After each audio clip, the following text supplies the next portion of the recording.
Donc, je disais, donc esclave, ça n'est pas une notion ethnique et tout le monde peut devenir esclave pour une raison ou pour une autre. Alors, il y a trois grands motifs pour lesquels on est esclave. Le premier, c'est que vos parents sont esclaves. Donc, les enfants d'esclaves sont esclaves. Donc, on arrive à ce qu'on appelle parfois, de manière assez laide, un cheptel humain. Voilà, il y a de fait un cheptel animal avec des bœufs, des brebis, et puis il y a aussi des cheptels humains, sauf que là, on donne des noms. On donne aussi des noms aux vaches. Hein. Donc, les esclaves ont des noms, mais c'est souvent le maître qui donne le nom à l'esclave, comme on l'a entendu pour Onésime. Donc, Onésime, c'est un nom d'esclave, non, donné pas par la maman, mais par le maître, qui se peut être le père aussi, parce que l'esclavage peut avoir toutes sortes de dimensions, y compris sexuelles. Hein. Donc, l'esclave peut être la victime au niveau sexuel aussi. L'esclave peut tout à fait être la proie de ses différents maîtres, et elle n'a pas son mot à dire si c'est une femme, ou même si c'est un homme. Il y a des violences sexuelles qui ont lieu entre maître et esclave. Ça, il n'y a pas de doute que ça existe. Puis, violence aussi matérielle, on peut battre un esclave, est une propriété de son maître. Donc, par naissance. Deuxième cas de figure, par capture. Donc, quand on fait la guerre, on va vendre les captifs en tant qu'esclaves. Ceux qui ont vu un film un peu ancien avec Russell Crowe qui s'appelle Gladiateur, sauraient peut-être que justement le général Maximus se trouve capturé et vendu comme esclave. Et il devient un esclave sportif, un gladiateur. Mais n'empêche, c'est ça. Donc, quand on est capturé, on devient finalement un butin.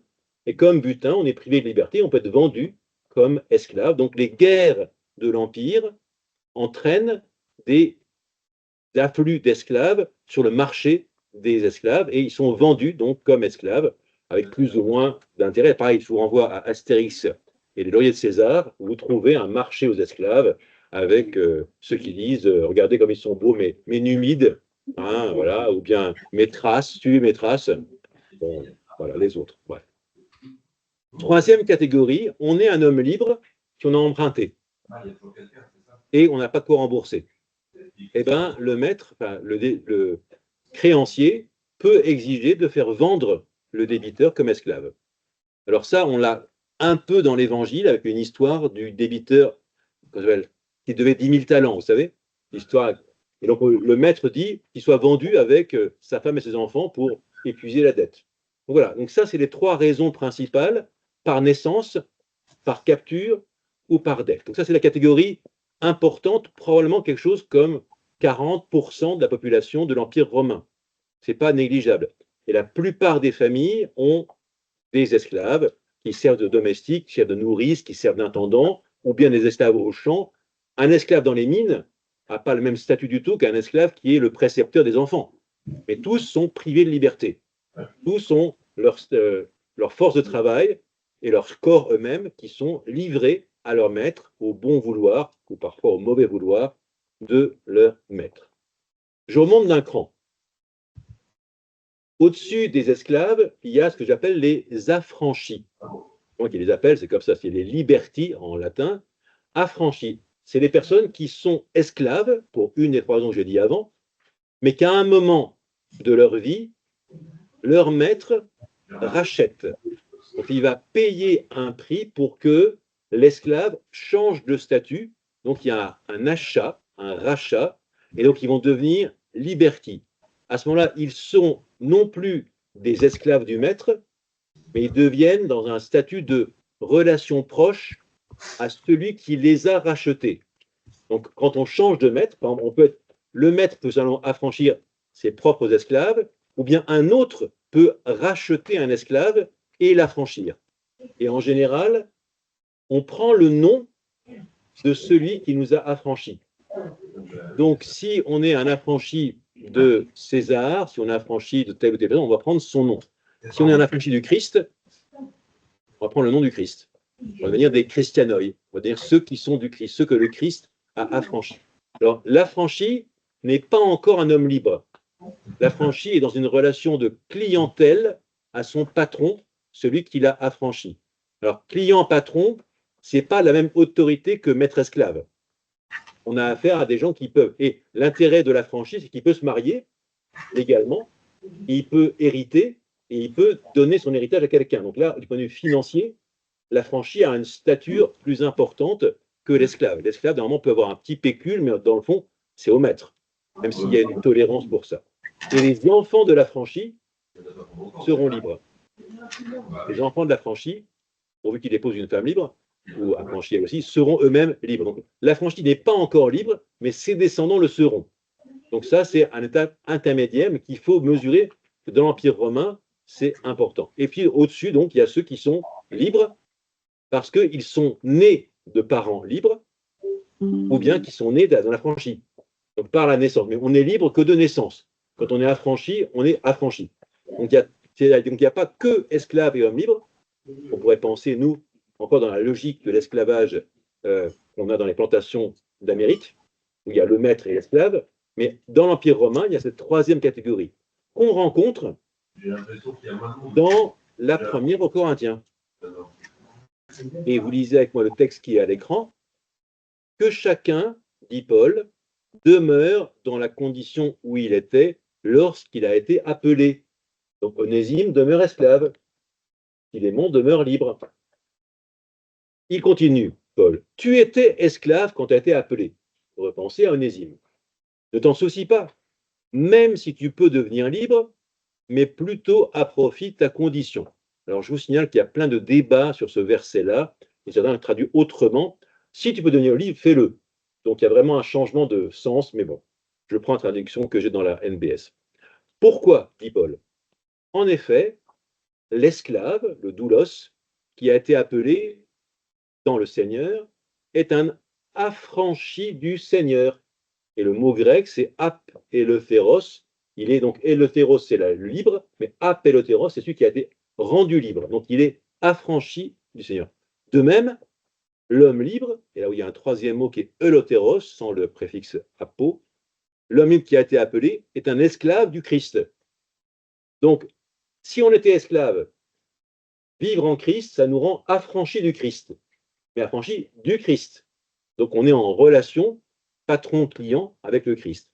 Et si on est libre, eh ben on se trouve finalement en soumission au Seigneur comme un esclave par rapport à son maître. Donc ce renversement des catégories. Rappelez-vous, qu'est-ce qu'il disait hier Paul à Philémon? Deviens serviable, deviens onésime, deviens esclave. Et Paul lui-même va se définir comme esclave du Christ. Mais c'est paradoxal. C'est dans le Christ, c'est dans cette nouvelle réalité, dans le monde spirituel, dans cette dimension-là. Et ce n'est pas un esclavage social, mais un esclavage spirituel.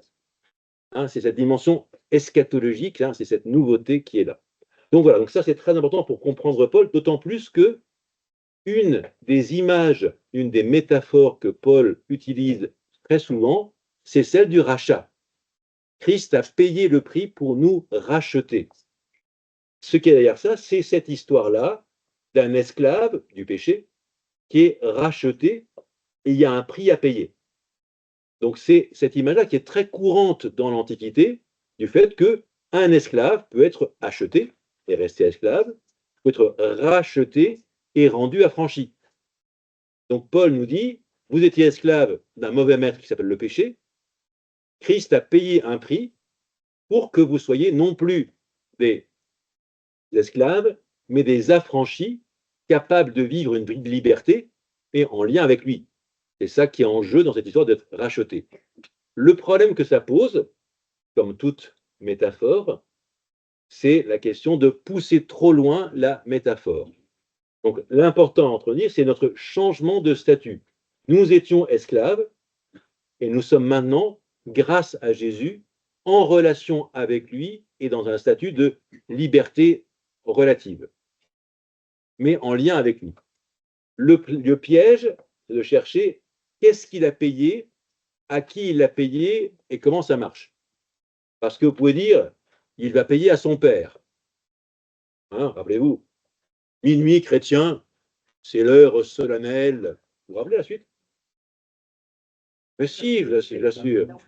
Le Fils de Dieu vient effacer la tâche originelle et de son père apaiser le courroux peuple à genoux.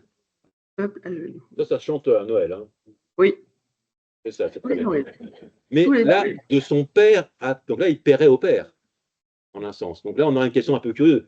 Comment est-ce que le fils va payer au père? Donc, il y en a qui l'ont fait, hein, il y en a qui ont développé. Mais je pense que ça pose un vrai problème de cet amour mutuel qui n'est pas de l'ordre de payer une dette.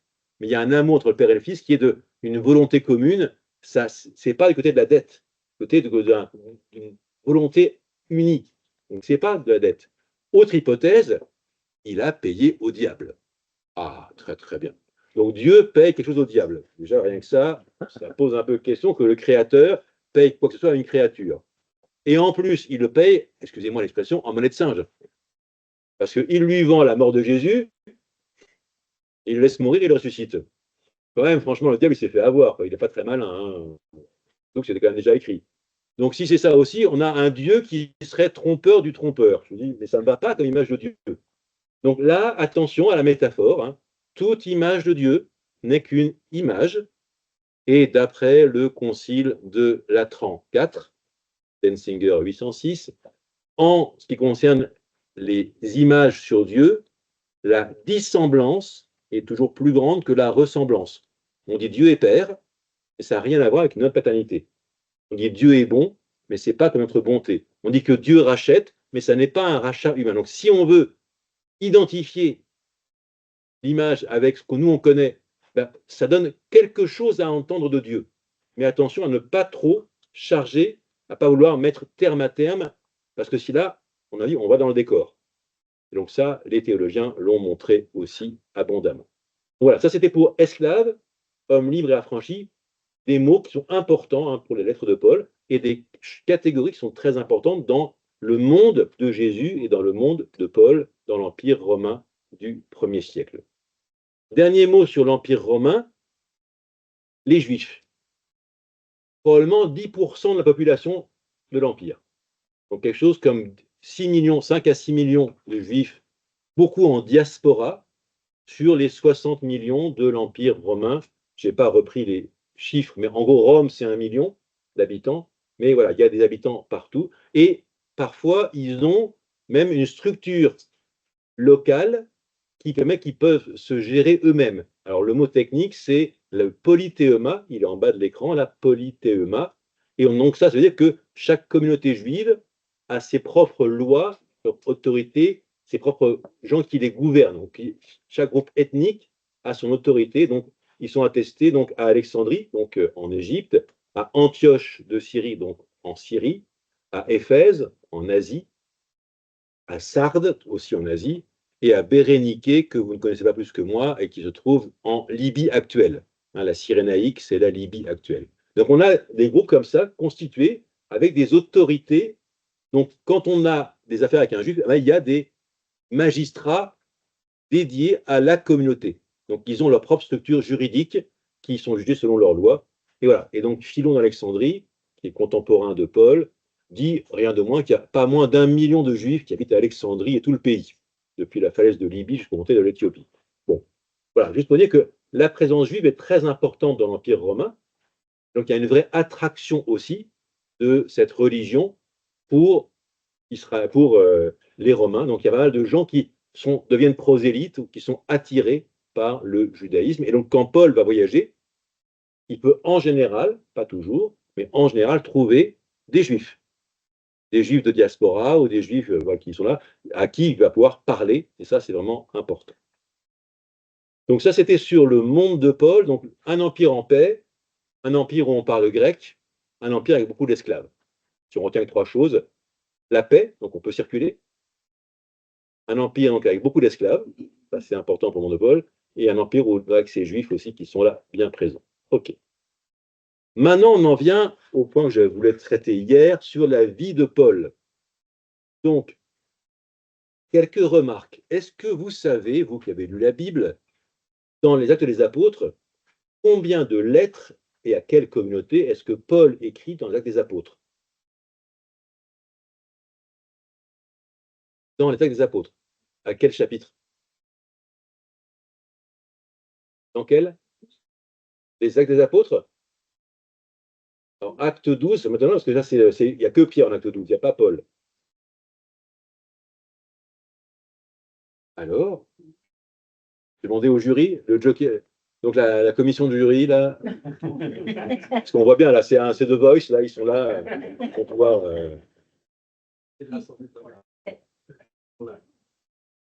Non, en fait, Paul, dans les apôtres, n'écrit jamais la moindre lettre. Jamais, pas une lettre. Il n'est que porteur des lettres des autres. Il porte la lettre des apôtres en acte 16, et il porte d'autres lettres, mais lui-même, c'est très curieux, hein, dans les actes des apôtres, il n'écrit jamais la moindre lettre. D'accord? Bon, après, la dispute entre Pierre et Paul qu'on a en Galates 2, qui se passe à Antioche, est-ce qu'elle apparaît dans les actes des apôtres? Entre Pierre et Paul? Est-ce qu'il y a une dispute entre Pierre et Paul dans les actes des apôtres? Dans les actes des apôtres. Ben non. Voilà, donc en fait, il y a d'autres traits comme ça que je ne vais pas énumérer qui posent une question parce que si on veut parler de Paul, on n'a que deux sources. C'est mon point 1, grand 1. Là.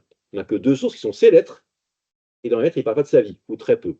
Et puis les actes des apôtres, d'où la question, vu qu'il y a des écarts entre les deux, c'est ce qui met trois petits points, donc Paul, dans ses lettres, ne raconte pas sa vie, parce que ce qui l'intéresse, c'est d'évangéliser. Donc lui-même, ce n'est pas l'important. Donc il peut qu'il parle de lui, mais pas beaucoup, parce qu'il cherche surtout à argumenter pour aider les communautés. Deuxième chose, c'est ce que je viens de vous montrer, il y a un vrai écart, y compris théologique, entre les actes des apôtres et les lettres pauliniennes. Ce qui fait qu'il y a un monsieur qui s'appelle John Knox, comme Fort Knox, là, le même nom, qui est un exégète anglais, qui, dans un livre qui s'appelle Chapters in the Life of Paul, qui date de 1950, a émis le principe suivant: si on veut établir la vie de Paul, il faut partir principalement des lettres,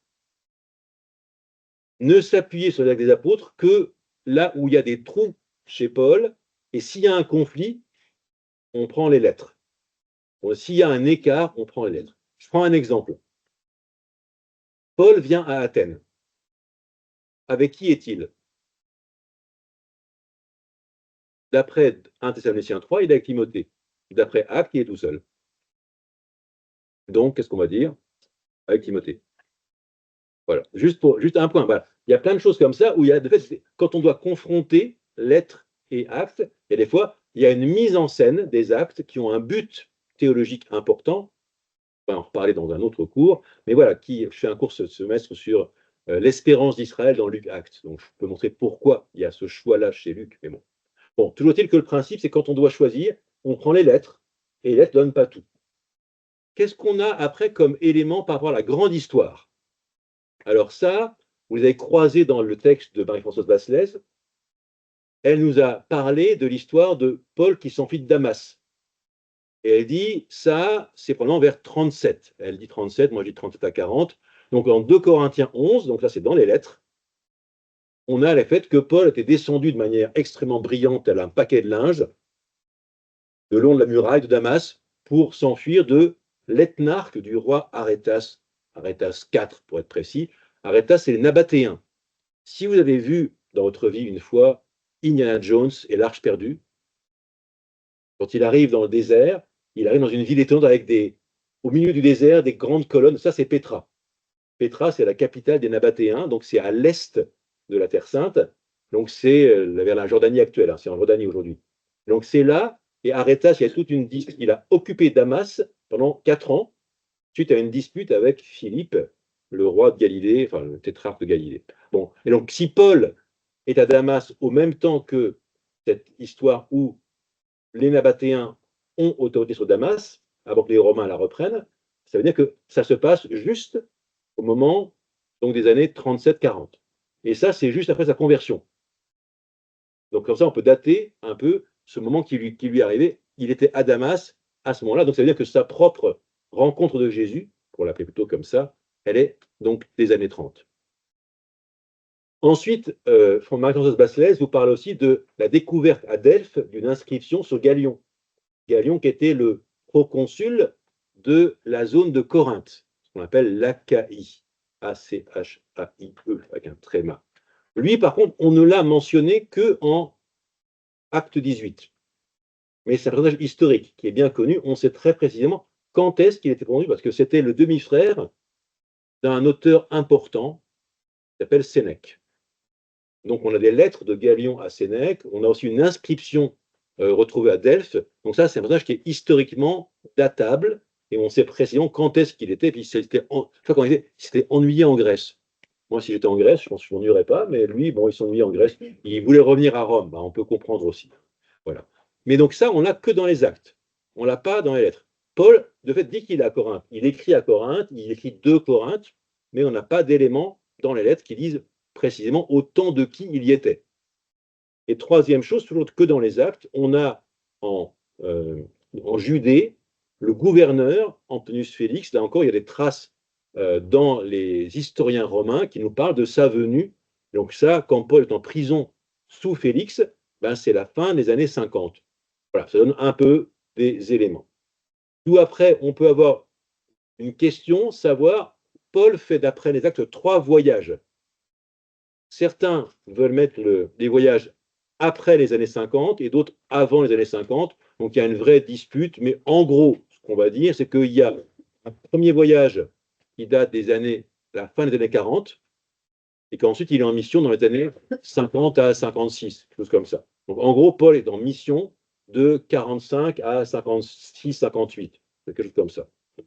Mais il y a d'autres qui veulent anticiper les lettres beaucoup plus tôt, dès les années 40. On pense par contre que les lettres sont écrites dans les années 50 et pas avant. Mais bon, là-dessus, on n'en sait rien de sérieux. On a donc un texte clé qui est le texte de Galates et que j'aimerais reprendre avec vous. Donc le texte, à côté de lui, il y a une carte que vous voyez à l'écran. Hein. Et donc il est dit, la carte, on voit Jérusalem, là, ici. Et puis quand on remonte, on voit Capharnaüm. Alors, c'est une carte américaine. Hein. Et on a Césarée de Philippe au nord de la Terre Sainte. Et puis après, on a Damas qui est là. Et on a Antioche qui serait plus haut vers le nord. Donc, je lis le texte. Vous avez certes entendu parler de ma conduite jadis dans le, ouvrez guillemets, judaïsme. Je reviendrai sur ce mot-là après, parce que ce n'est pas évident, ce n'est pas transparent, contrairement à ce que vous pouvez croire. À l'excès, je persécutais l'Église de Dieu et je la ravagais. Donc il était un militant extrêmement actif pour combattre la position de ceux qui croient en Jésus. L'Église de Dieu, c'est clairement l'Église de Jésus.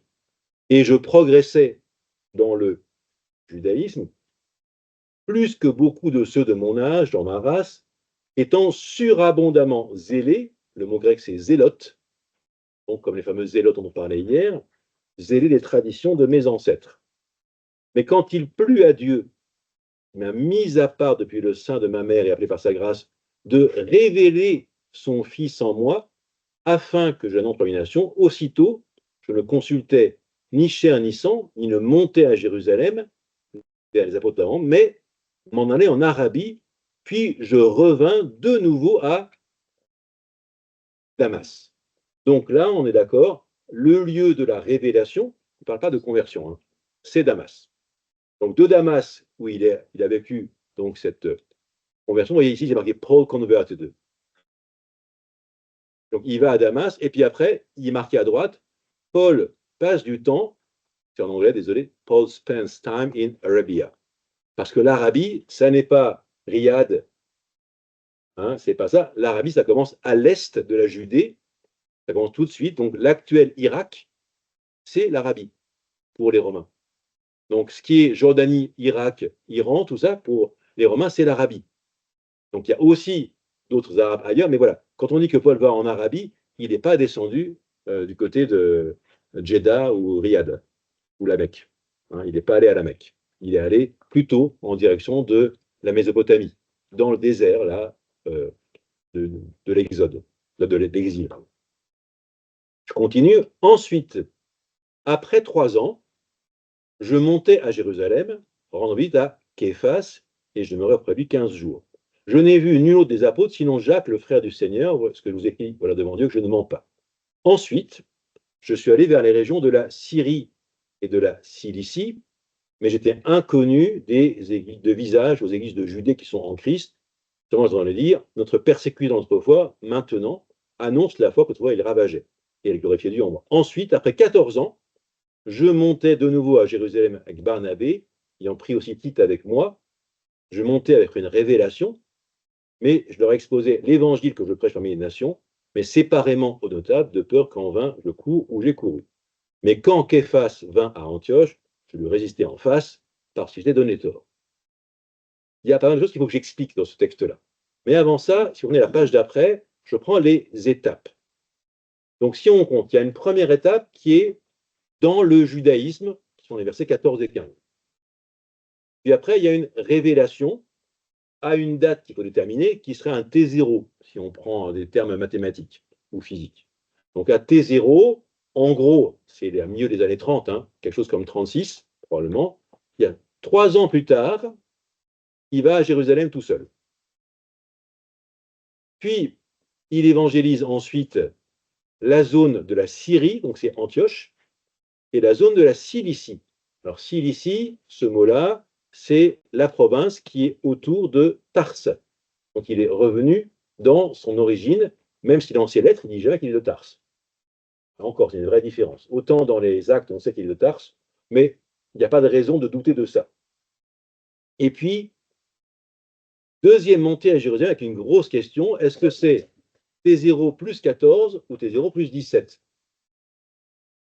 Parce que ça change sensiblement la date en question, parce que si on est à 36 pour T0, on est à 39 pour T0 plus 3, et dans ce cas-là, on serait à 50 si on prend T0 plus 14, ou bien 53 pour la rencontre à Jérusalem. Or, plutôt, aujourd'hui, compte tenu de notre connexion, on pense plutôt que c'est 14. Et donc, et ensuite, après 14 ans, partirait du point de départ et pas successivement, même s'il y a un ensuite. Parce qu'on pense plutôt que la réunion de Jérusalem, c'est au début des années 50 et pas au milieu des années 50. Mais bon. Mais pour revenir sur ces mots du texte, donc, si je reprends le début, vous avez entendu parler de ma conduite jadis dans le judaïsmos. Alors, judaïsmos, nous, on pense que c'est une religion. Mais en fait, le mot est extrêmement rare. Ce mot-là n'apparaît dans le Nouveau Testament que là, que dans Galates 1, 13 et 14. Et il apparaît aussi dans des textes grecs qui sont des textes d'historiens. Le deuxième livre des Maccabées, on l'a 3 fois, et puis le quatrième livre des Maccabées, que vous n'avez pas en général dans le Bible, sauf monsieur qui a la grosse Bible rouge, la top, dans laquelle il y a le quatrième livre des Maccabées, bravo. Donc vous pourrez aller vérifier la référence de 4 Maccabées, 4,26, qui est dedans. Pour dire que quand Philon d'Alexandrie parle de la pratique d'Israël, il a parlé des coutumes ou de la philosophie. Quand l'historien qui s'appelle Flavius Joseph, qui a pris le nom de l'empereur des Flaviens, parle de l'histoire juive ou de la guerre juive, il parle aussi de philosophie. Donc c'est que quand on veut parler de la réalité de la vie du peuple d'Israël, les auteurs principaux n'emploient pas ce mot de judaïsme. Il sera par contre utilisé à Antioche par Ignace d'Antioche, évêque d'Antioche, au IIe siècle, dans les lettres qu'il écrit en 117. Mais Antioche est un lieu d'opposition forte entre un groupe juif pharisien et un groupe messianique, le groupe des chrétiens. Et donc lui, il va opposer de fait un judaïsmos et un christianismos. Il va faire l'un l'autre. Mais donc ce mot-là, il est formé sur l'idée qu'on a un verbe. On a un verbe qui est juste en dessous, qui est judaizo, qui est rendre juif. Rendre juif. Et ça, on le trouve de nouveau en Galates, et nulle part ailleurs. On le trouve déjà dans Esther. Dans Esther 8, où il y a, après la victoire des Juifs, mais c'était compliqué, il y a ces gens, et on le retrouve bien sûr chez Ignace d'Antioche. Mais globalement, dans toute la littérature grecque du 1er siècle, dans toute la littérature biblique du 1er siècle, c'est des mots qui sont extrêmement rares. Hein, on l'a judaïsme 2 fois et judaïsé 1 fois. Pourquoi? Parce que ces mots-là, ils ont à voir avec le mot qui est en dessous, qui est écrit en grec, c'est hellenismos. Hellenismos, pareil, dans 2 Maccabées 4. Et on a le verbe hellenizo dès l'historien Thucydide. Et hellenizo ou hellenismos, c'est l'idée de imposer à des populations les coutumes des Hellènes, les coutumes des Grecs, en mettant par exemple des gymnases, en imposant des dieux. Et on sait que ce judaïsme, le mot tel qu'il est écrit dans l'Antiquité, a le sens plutôt d'une militance pour les traditions d'Israël qu'un État. Donc, c'est plutôt un mouvement pour obliger les gens à pratiquer comme nous. Or ça, on sait que c'est ce qui est arrivé au temps des Maccabées. Au temps des Maccabées, donc on a le temple est profané, on est en moins 164, et puis ensuite, les successeurs des Maccabées vont envahir le royaume qui est au sud, Édom, l'Idumée, et ils vont imposer aux Iduméens d'être circoncis et de prendre les calendriers des fêtes juives.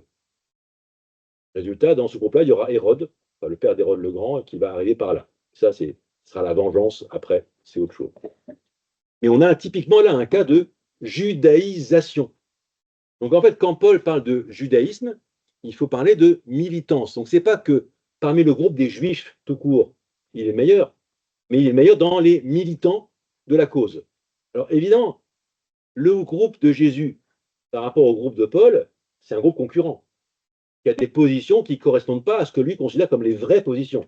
Donc un vrai militant zélé, eh ben, de fait, il y aura de la castagne.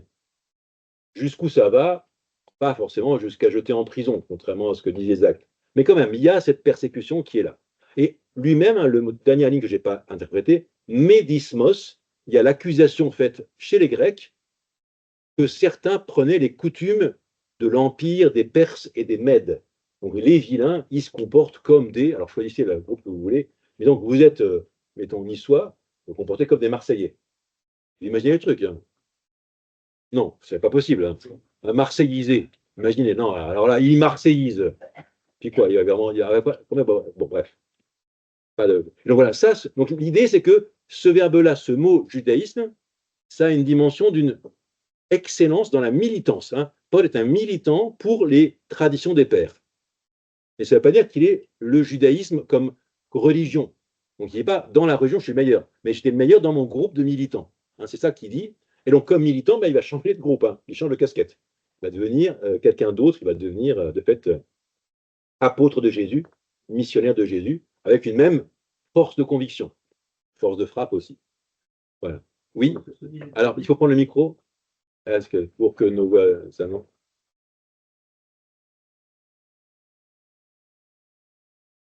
Oui, excusez-moi. Est-ce que ce militantisme va jusqu'aux zélotes? Alors, les zélotes, c'est pas contre eux, c'est pas une dimension de la foi d'Israël, mais c'est une dimension très politique. Hein. Les zélotes, c'est politique, et donc c'est pas, donc eux, c'est libérer Israël du joug romain. Donc c'est avoir une autonomie politique. Donc c'est assez différent. Là, pour Paul, c'est vraiment une question de foi par rapport à Dieu. Donc c'est autre chose.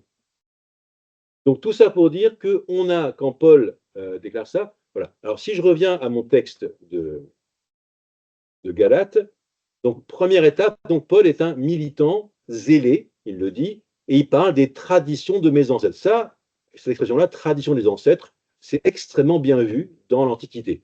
Hein. Ce qui est moche, c'est la nouveauté. Donc un Dieu nouveau, c'est pas très crédible. Un Dieu qui a une belle ancienneté, c'est bien. Les ancêtres, les traditions, en latin, ça se dit mos maiorum. Mos, M-O-S, M-A-I-O-R-U-M, mos, les traditions des anciens. Voilà, ça c'est bien. On répète ce qui a été fait et c'est important. Donc voilà, il était fidèle. Et j'en profite pour raconter une petite blague par rapport à judaïsme et civilisation. On demande, paraît-il, à Mahatma Gandhi, vous voyez le Mahatma Gandhi, les années 50, enfin 40-50 en Inde, Monsieur Gandhi, que pensez-vous de la civilisation de l'Occident? Il dit, ça serait bien. Ça serait bien. C'est-à-dire que là, il est pris civilisation non pas comme un résultat, mais comme un processus. Et là, c'est pareil pour le judaïsme. Hein. Le judaïsme, c'est un processus, quand Paul dit judaïsmos. Ce n'est pas un résultat. Nous, on pense judaïsme, résultat. Le peuple juif, le judaïsme, le christianisme, comme un objet. Et là, dans le contexte du 1er siècle, judaïsmos, c'est un mouvement vers, c'est un processus. Donc, il est un acteur de ce mouvement qui cherche à permettre à d'autres de devenir juifs comme lui. Verset 15. Mais quand il plut à Dieu qui m'a mis à part depuis le sein de ma mère, le Dieu, c'est celui qui m'a mis à part. C'est moi qui complète Dieu, mais le grec parle juste de celui qui m'a mis à part depuis le sein de ma mère. Alors, mis à part, il y a peut-être une question sur ce mot-là, aphorisas, au sens que si on le prononce, phorisas, on peut presque entendre pharisaios. C'est pas trop loin de pharisien, donc on ne sait pas. Mais les pharisiens, c'est ceux qui sont mis à part.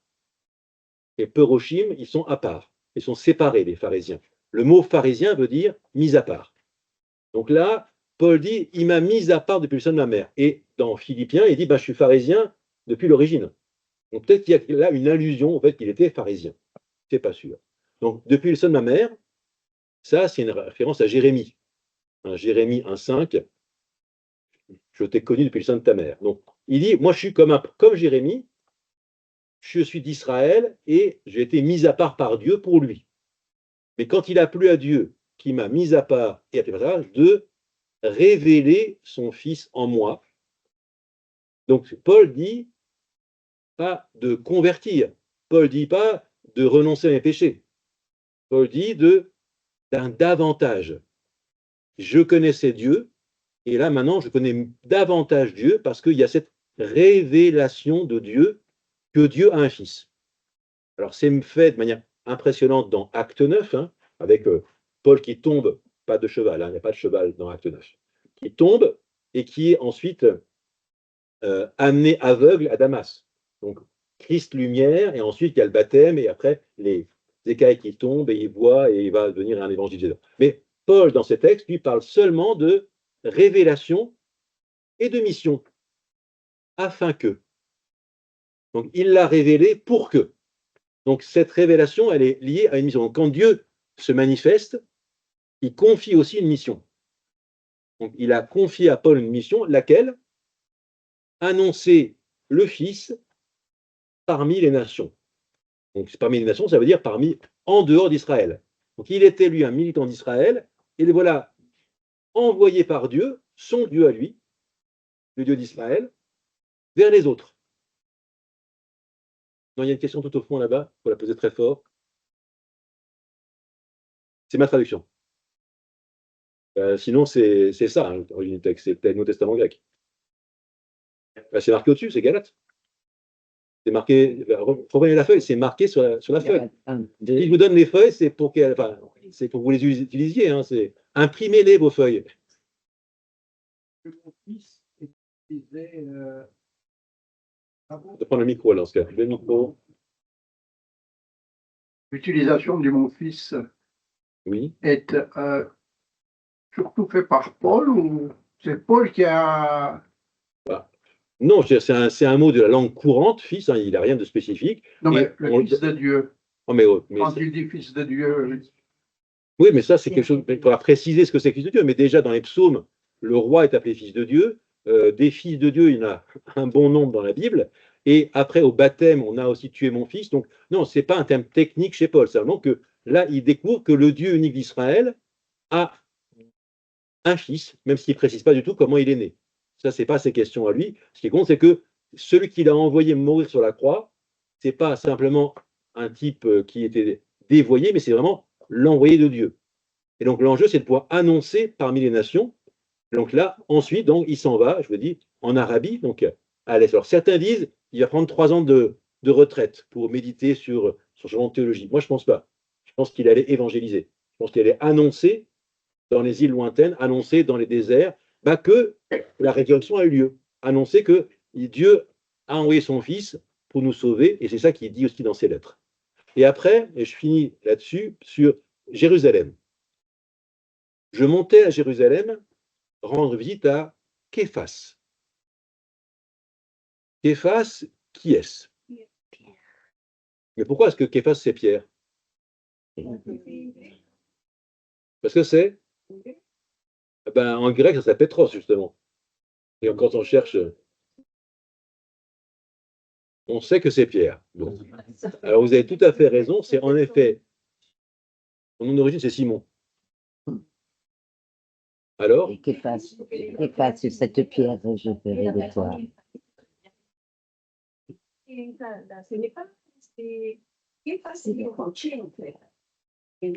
voilà, alors pour ramener les choses à leur histoire, donc Jésus et Pierre parlent araméen, d'accord?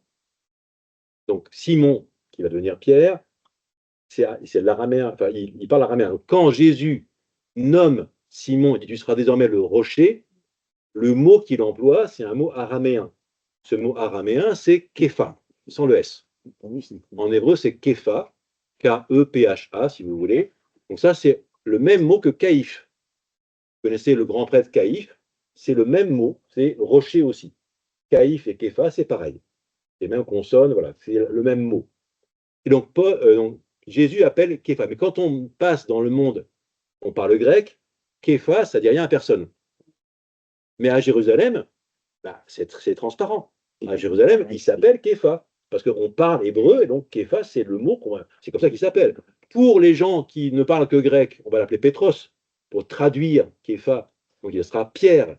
Mais c'est que dans les évangiles, on l'appelle plus Képha, on l'appelle tu es Pierre, Pétros. D'accord? Donc le jeu, là, c'est entre l'époque de Paul, juste après la mort et la résurrection, et ben, Képha s'appelle Képha.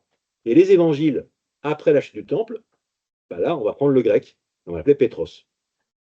Et on dira tu es Pétros, je vais être Pétros, donc Simon Pétros, voilà. Donc c'est ça qui se joue. Donc là, de fait, c'est bien, en fait, le premier, le plus important, apôtre de Jésus, donc Simon-Pierre. Et après, il voit aussi Jacques, le frère du Seigneur. Donc c'est un débat compliqué, auquel on pourrait rentrer, mais je ne vais pas le faire avec vous. Ma position actuelle, c'est de dire que Jacques est l'auteur de la lettre qui porte son nom, et que Jacques est de la famille de Jésus.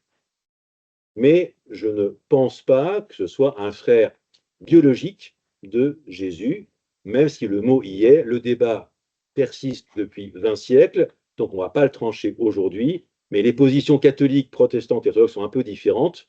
Hein, pour les résumer, position catholique, on est de l'ordre d'un cousin. Position orthodoxe, c'est un demi-frère, qui viendrait du premier lit de Joseph. Position protestante, c'est un frère de sang un autre frère de Marie qui serait né de Marie et de Joseph.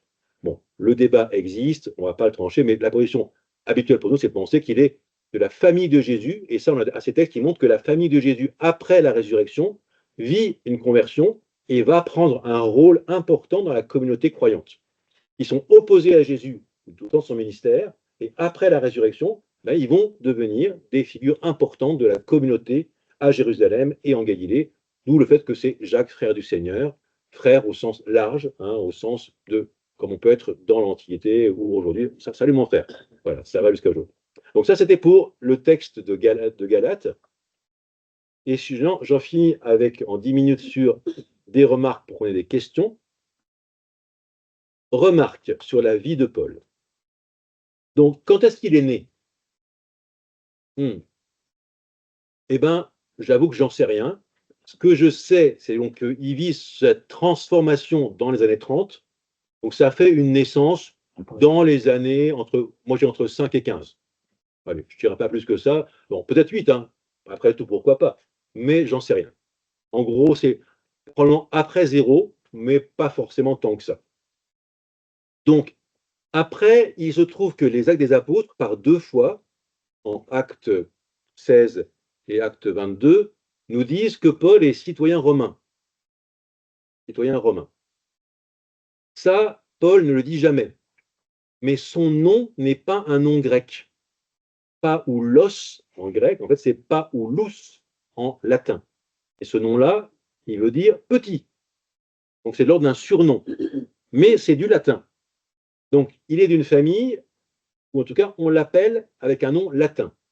Alors, il n'a pas les 3 noms qu'on attend en général, Marcus Tullius Cicéron, par exemple.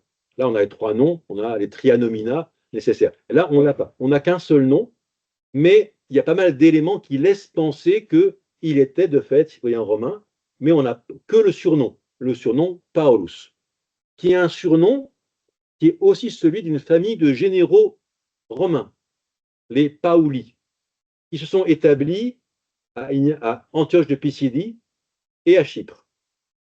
Et donc là, si Paul va à Antioche de Pisidie en acte 13, c'est peut-être pas sans rapport avec ça aussi. Donc, on peut penser qu'il est citoyen romain. Marie-Françoise Basselet le dit aussi dans l'article que vous avez lu. Voilà. Et il s'appelle d'un double nom. Il a un nom romain, Paulus, et il a un nom juif. Un nom juif qui est Shaoul. Shaoul, qu'on ne connaît que par les apôtres. Dans les apôtres, on l'appelle Saul, Shaoul. Shaoul, ça veut dire celui qui a été demandé. Celui qui a été demandé. C'est ça que ça veut dire en hébreu. Et Shaoul, c'est le nom du premier roi d'Israël qui vient de la tribu de Benjamin. Or, justement, Paul nous explique dans Philippiens 3 qu'il est de la tribu de Benjamin. Donc là, il y a des recoupements possibles. Paul ne dit jamais qu'il s'appelle Saül. Paul ne s'appelle que Paul. Mais les actes disent qu'il s'appelle aussi Saul, et Paul dit qu'il est de Benjamin. Donc, ça colle. OK. Donc, on peut cocher la case qui s'appelait Saul. Et aujourd'hui encore, tous les Juifs ont deux noms. Ils ont un nom pour la synagogue et un nom pour la société. Je me rappelle de André Chouraki, qui est un grand traducteur de la Bible, même si j'aime pas sa traduction pour des différentes raisons. Son nom, c'est André Salomon. Alors, il disait en blaguant, j'ai trois noms, un nom grec, André, un nom juif, Salomon, et un nom arabe. Chouraki, c'est arabe. Voilà, il a traduit la Torah, les évangiles et les Corans. Et d'autres choses encore. Donc Paul, lui, est d'une tribu importante, la tribu de Benjamin, qui est, donc Benjamin, pour mémoire, c'est le petit groupe qui est à côté de Jérusalem. La tribu de Benjamin, c'est à côté de Jérusalem.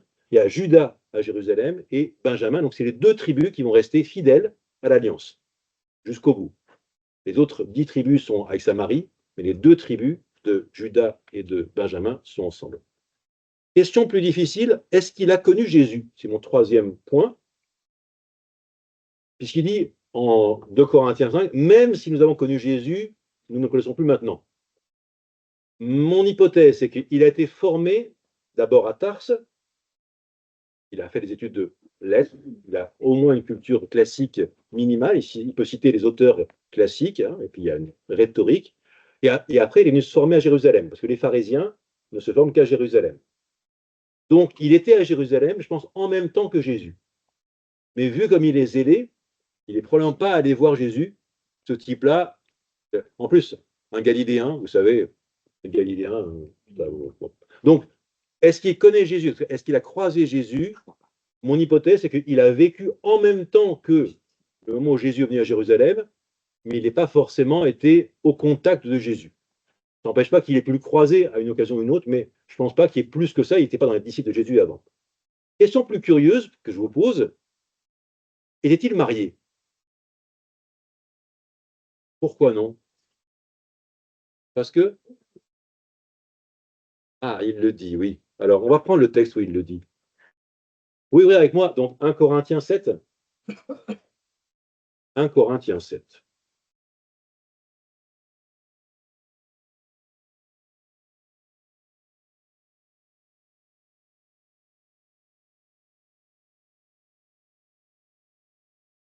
Je prends le verset 8 du chapitre 7 de 1 Corinthiens. À ceux qui ne sont pas mariés et aux veuves, je dis qu'il est bien pour eux de demeurer comme moi. Comme moi quoi? Ah oui. Est-ce que c'est cohérent qu'un juif pieux, engagé comme celui-là, dans l'étude et l'amour de la Torah, ne vive pas le commandement qui est donné à Adam et Ève, qui est croissez et multipliez? Eh oui. Le célibat dans le monde d'Israël, il est peut-être chez les Esséniens à Qumran, mais il n'est clairement pas chez les pharisiens. Il n'y a pas de pharisiens célibataires. Or, lui, il est formé chez les pharisiens, il est juif d'une tradition, donc pour moi, la cohérence de cette formation, à moins qu'il ait vécu sa conversion à 14 ans, mais je ne pense pas, je pense qu'il a vécu plus tard, c'est qu'il était marié. Ben oui, veuf, par contre, qu'il soit veuf. Et après, il dit, je ne prends pas de femme avec moi. Après, la venue de Jésus fait qu'il arrête, il ne cherche pas à se remarier, alors qu'il pourrait. Mais Ça, c'est une interprétation personnelle. Il faut tout à fait ne pas être d'accord. Mais ce qui est sûr, c'est que quand il est missionnaire, il est célibataire. Donc, en tant que missionnaire, en tant qu'apôtre, il le dit en 1 Corinthiens 9, il dit je pourrais prendre une femme comme le fait Képhas. Mais je ne le fais pas. Képhas, lui, il prend une femme avec lui, Pierre, voilà, mais pas Paul. Paul dit moi non, moi j'en prends pas. Mais il aurait pu. Donc, et là, il dit veuf ou célibataire de rester. Alors aujourd'hui, quand Paul écrit, il est non marié, non plus marié. Mais moi, je pense qu'il y a un certain nombre d'éléments dans ce qu'il dit, y compris dans ce qui précède, dans ces versets-là, sur le rapport entre mari et femme, de ne pas se refuser parce que le mari appartient à la femme. Je répète, le corps du mari appartient à sa femme. Alors ça, c'est pas courant dans l'Antiquité. L'Antiquité, c'est plutôt dans l'autre sens. La femme, le patriarcat romain, et donc la femme qui est encore un objet sexuel du mari. Paul, c'est pas ce qu'il écrit. Il écrit, si vous choisissez de vivre un temps d'abstinence, décidez-le ensemble et pour un temps. Parce que vous ne vous appartenez, chacun d'entre vous appartient à l'autre. Alors quelqu'un qui écrit ça, j'ai tendance à penser qu'il a une expérience de ce que ça veut dire que d'avoir quelqu'un dans sa vie. Et quand il dit, et en deuxième temps, vous vagréez dans la prière. Oui, c'est ça. Mais voilà. Donc pour moi, c'est pas impossible qu'il ait été marié. Après, pourquoi est-ce qu'elle est morte? Je n'en sais rien. Mais je peux vous imaginer des scénarios terribles à Alain Decaux. Imaginez, il avait épousé sa Rebecca, et voilà qu'elle attendait leur premier enfant, et quelque chose se passe. Donc, après, vous pouvez compléter. Ça, c'est juste imagination pure, c'est pas vrai du tout. On n'en sait rien. Mais juste pour mettre un peu de doute dans vos esprits, il est célibataire après la rencontre avec Jésus. Avant ça, c'est un juif pieux, et la logique d'un juif pieux, c'est qu'il soit marié. C'est ça que je veux dire. C'est cohérent avec le portrait d'un juif pieux que de se marier, surtout un pharisien. C'est extrêmement rare d'avoir un juif célibataire, sauf que là, il n'a pas encore rencontré Jésus. Donc, il est vraiment dans la logique de poursuivre la tradition d'Israël, fidèle aux traditions. Et ça, c'est normal. Alors, j'ai mis 2 fois connaissance de Jésus, donc on va l'oublier la deuxième fois. Il me reste 2 points. Un, le mot de conversion. Donc, la tradition catholique fête le 25 janvier la conversion de Saint Paul. Et pour ça, on lit les Actes des Apôtres. Parce que dans les Actes des Apôtres, la mise en scène est dramatique. On a un vilain persécuteur qui va jeter les gens en prison, qui les arrache de leur maison, voilà, et qui est foudroyé par la présence de Dieu. Alors là, pour le coup, il passe de l'obscurité à la lumière, de la méchanceté à la bonté. Pas de doute, on a un beau schéma de conversion. Ça, c'est les Actes des Apôtres. Et dans les lettres? Dans les lettres, Paul dit, je connaissais Dieu, et je le connais davantage. Ce que j'ai vécu, c'est une révélation et une mission. Dieu, quand il s'est révélé à moi, il ne m'a pas dit, vilain pécheur que tu es. Il m'a dit, j'ai une mission pour toi. Alors, ça n'empêche pas, devant la sainteté de Dieu, de mesurer son péché. Mais en tout cas, il sait bien que ce qui lui est donné, c'est une mission. Donc, ce qui fait qu'on peut vraiment interroger le terme de conversion. Pourquoi? Est-ce qu'il change de religion? Il reste juif. Est-ce qu'il change de Dieu? Non. Est-ce qu'il change d'écriture sainte? Non. Ce qu'il fait, c'est qu'il augmente finalement sa compréhension de Dieu avec la connaissance de Jésus. Donc oui, maintenant il connaît Jésus, parce qu'il est dit, le but c'est connaître Jésus. C'est ça le but, connaître Jésus. Bon, donc, moi j'ai tendance à dire, il a changé de crèmerie, il est passé de la crèmerie pharisienne à la crèmerie messianique, mais au sein de ce judaïsme pluriel, au sein du peuple d'Israël, il y a toutes sortes de courants qui sont là. Et donc, conversion, pas au sens de changer de religion, mais au sens de augmenter sa connaissance de Dieu parce qu'il connaît Jésus. C'est ça que je dirais pour. Donc, conversion, entre guillemets. Oui, il y a un renouveau, oui, il y a une révélation, mais je préfère parler de illumination que de conversion, je crois. Mais bon, en même temps, entendez bien, les Actes des Apôtres, eux, c'est conversion. Les lettres, plutôt discrètement, de l'ordre de l'illumination, de la révélation et de la vocation. Et dernier point avant qu'on prenne la pause, la mort. Où Paul est-il mort? Là-dessus, il n'y a pas de question, il est mort à Rome. Ça, les témoignages à la fois littéraires et archéologiques sont unanimes. unanime dans le sens qu'on sait très tôt, depuis 96, que Clément de Rome parle de la mort de Pierre et Paul à Rome. Donc on est déjà donc une trentaine d'années après, dans l'idée qu'un témoin important, l'évêque de Rome, peut écrire sur la mort de Pierre et Paul à cause de la jalousie des chrétiens, probablement. Ça encore, c'est un peu terrible, mais en tout cas, ils sont morts à Rome, et l'un et l'autre. Donc ça, et puis on a des traces archéologiques dont parlait Marie-Françoise Basselès, vous avez vu, sur le fait qu'on a trouvé dans les fouilles, pas grand-chose, mais au moins une plaque pour des libations qui permettait de dire, bah oui, il n'y a pas beaucoup d'autres, le culte à Paul est rendu à Rome depuis très très longtemps. Donc on a un culte sur la Via Appia, qui descend vers le port de Rome, depuis probablement le IIe siècle. Bon, donc on a une continuité archéologique, on a des sources littéraires qui sont unanimes, il n'y a pas de raison de douter que Paul est mort à Rome. Ça, au niveau du lieu. On parle même d'une tombe. Oui, oui, ben, la tombe, elle est dans la basilique Saint-Paul, hors les murs. La tombe est à la basilique Saint-Paul, et quand on l'a fouillée sous l'autel majeur de Saint-Paul hors les murs, donc sur la Via Ostiense à Rome, on a trouvé cette plaque, on a trouvé ces éléments qui disent, depuis le IIIe siècle au moins, on vénère, puis après on a construit l'église sur le lieu-là. Donc on a vraiment une continuité littéraire et archéologique indubitable. Paul est mort à Rome. Ça, c'est certain. Après, quand est-ce qu'il est mort? On ne sait pas trop. L'hypothèse habituelle, c'est de dire qu'il est mort lors de la persécution de Néron en 67. Mais bon, la deuxième étape, après le grand incendie de 64, où Pierre serait mort. Mais ça, on n'a pas d'éléments particuliers pour l'affirmer. On n'a pas de choses. Mais en gros, on peut penser qu'il est mort de fait. Ça fait une durée de vie, dans ce cas-là, de 5 à 65, une soixantaine d'années. C'est une durée de vie à peu près normale, pour même un peu plus gros. Mais après, il y a la légende. La jolie légende. Que Paul, étant citoyen romain, ne pouvait pas être crucifié. Donc, la mort pour un citoyen romain, c'était la décapitation. Or, la légende raconte ceci. Le bourreau saisit la hache et Paul est sur le billot là et il décapite Paul. Bon. D'accord? Et la tête de Paul, au lieu de tomber dans le panier, s'envole, tombe là, là et là. Vous voyez à peu près la distance? Elle rebondit. Et chaque fois où elle tombe, arrive une fontaine. Et on arrive donc au lieu à Rome des Tre Fontane, les trois fontaines. Donc là, on est en pleine mythologie. Okay, je ne vous dis pas que c'est vrai, je vous dis juste que c'est l'histoire qu'on raconte, mais qui a pour moi un sens très important. Donc l'histoire raconte que donc, quand la tête de Paul rebondit, au lieu d'avoir une mare de sang, on a une source d'eau. Une source d'eau vive qui jaillit. Et quand on va au Tre Fontane à Rome, on voit les trois fontaines qui malheureusement sont à sec depuis quelques années. Mais n'empêche que c'est là. Donc et vous verrez la distance, c'est à peu près celle-là. Les pas que j'ai fait. Donc quand on est à Rome, on va visiter le lieu du martyre de Paul, qui n'est pas là où il est enterré, mais qui est à quelques kilomètres même pas. Et donc c'est là qu'il serait mort, martyr. Et là-dessus, on peut accepter la tradition. Ce qui est plus évident, c'est le fait que les trois fontaines jaillissent là.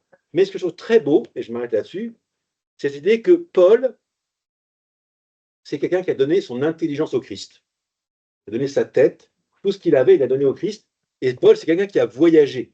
Donc, de lieu en lieu, pour moi, il a rebondi. Il a rebondi de Tars à Antioche, d'Antioche à Corinthe, de Corinthe à Éphèse, d'Éphèse jusqu'à Rome. Il rebondit. Et là où sa tête est tombée, là où il a laissé. En fait, il y a quelque chose qui a jailli, ça s'appelle l'Église. Donc, pour moi, les trois fontaines, ça évoque cette fécondité de ce don de Paul, Paul qui s'est laissé saisir et déplacer par le Christ pour que ça fasse jaillir. Alors, encore une fois, mythologie chrétienne, on est vraiment dans quelque chose qui n'est absolument pas fondé. Je ne pense pas que le miracle. Je sais qu'il y a trois fontaines. Donc, ils ont fait un lien. Après, les trois fontaines existaient et ils ont associé les trois fontaines avec la vie de Paul.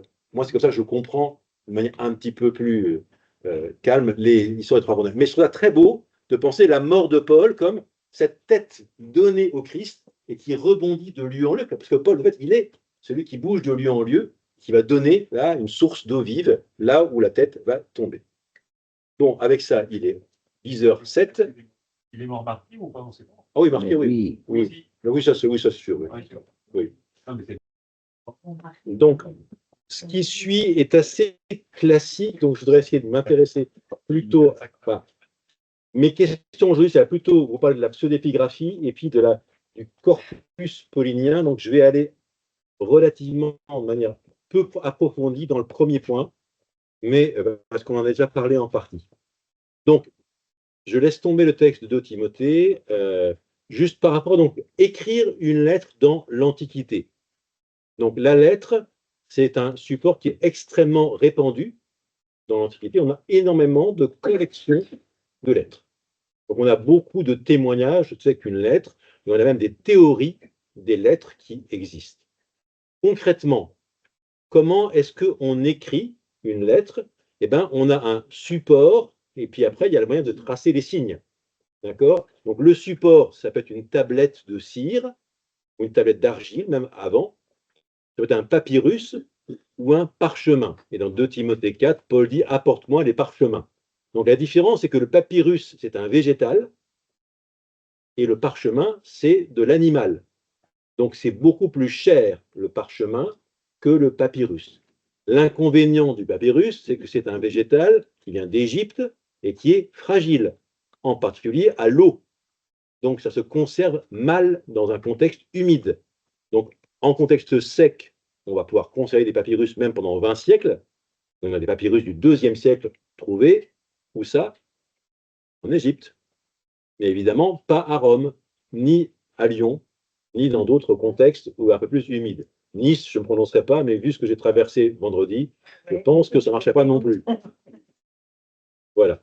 Donc, parchemin, on ne met sur parchemin que des livres vraiment importants.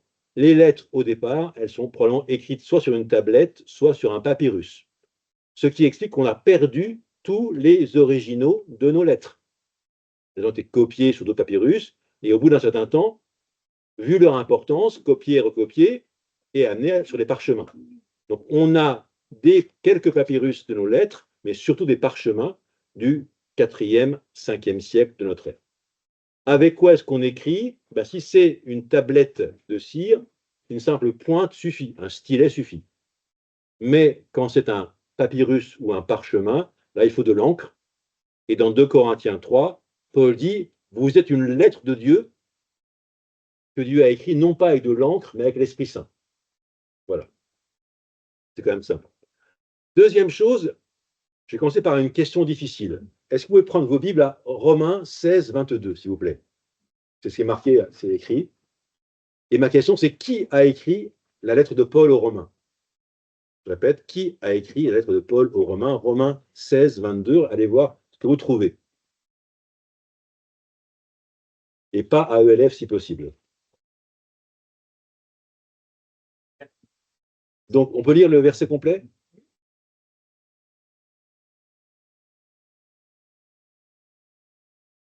Voilà. Vous entendez? Moi, Tertius, qui ai écrit cette lettre. Et la AELF dit quoi? Vous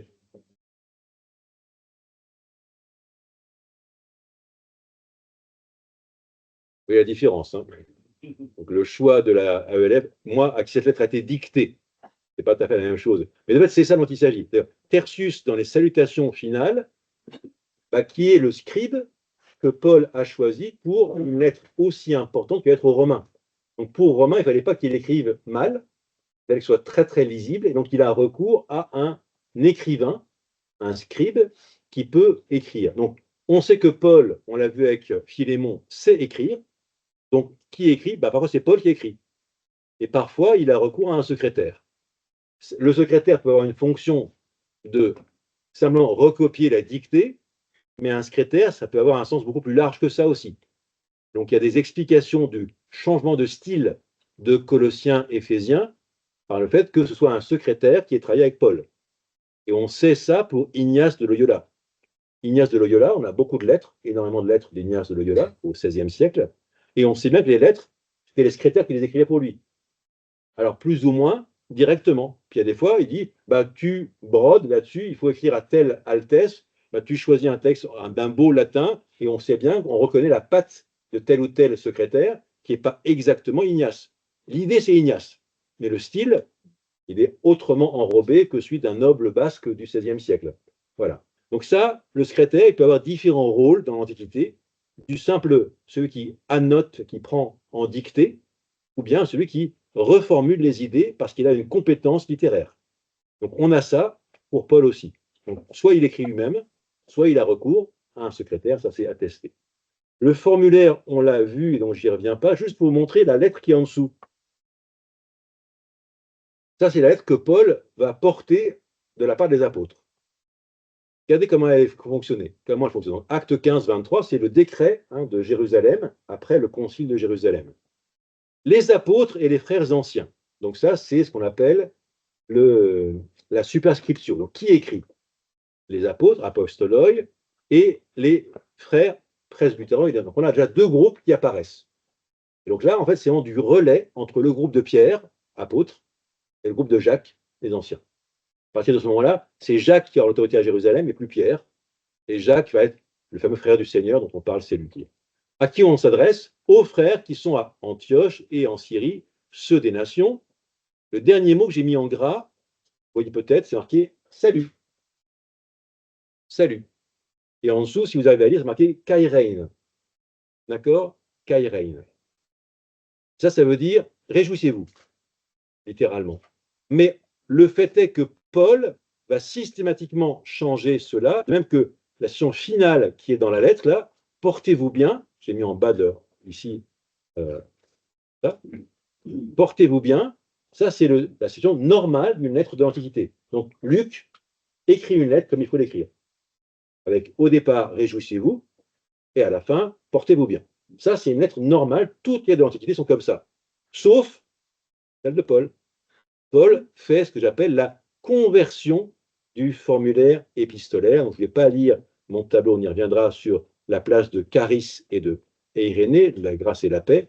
Mais ce qui est sûr, c'est qu'il va changer un mot qui s'écrit C-H-A-I-R-E-I-N, c'est le mot qu'on a en grec, kairein, et il va prendre un mot qui ressemble beaucoup. Vous voyez que si on compare les deux mots qui sont là, c'est très très proche. Kairein, kairis, il y a beaucoup de lettres communes. D'accord? Et en grec encore plus. Parce que le CH, c'est une seule lettre. Donc CH, alpha, donc ça, c'est. Donc Paul donc, fait toutes ces lettres sont marquées par au départ la grâce et à la fin la grâce. Donc ce que j'appelle cet encadrement, on l'a vu dans Philémon, et dans toutes les lettres, on aura ça. On va toujours commencer par la grâce du Seigneur Jésus-Christ, et à la fin, la grâce du Seigneur Jésus-Christ. Hein, c'est vraiment cette dimension de grâce et paix. Et grâce, c'est un pseudo grec, et paix, c'est le shalom hébreu. Donc dans ces lettres, il y a à la fois une salutation grecque et une salutation juive. Donc il fait grâce et paix. Et une petite question pour vous. Le grec utilise une forme qu'on appelle le génitif, donc la grâce du Seigneur Jésus-Christ. Ma question c'est, ça veut dire quoi en fait, ce du? En quel sens, comment vous comprenez ça, vous, la grâce du Seigneur? Qui appartient. La grâce qui... Et c'est quoi la grâce qui appartient à Jésus? Non, mais justement, qui appartient? C'est rien, c'est un génitif ou un possessif. En quel sens? C'est quoi la grâce qui appartient à Jésus? Ça serait quoi la grâce? Qui vient du Père. Non, mais c'est quoi la grâce qui appartient? Qu'est-ce qu'il a comme grâce propre, Jésus?